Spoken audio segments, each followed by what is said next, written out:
श्रियकान्ताय कल्याणनिधये निधयेतिनाम् श्रीवेङ्कटनिवासाय श्रीनिवासाय मङ्गलम् लक्ष्मी सविभ्रमालोक सुभ्रूविभ्रमचक्षुषे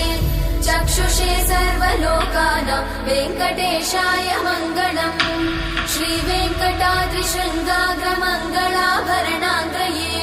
मङ्गलानां निवासाय श्रीनिवासाय मङ्गलम् सर्वावयव सौन्दर्य सम्पदा सर्वचेतसां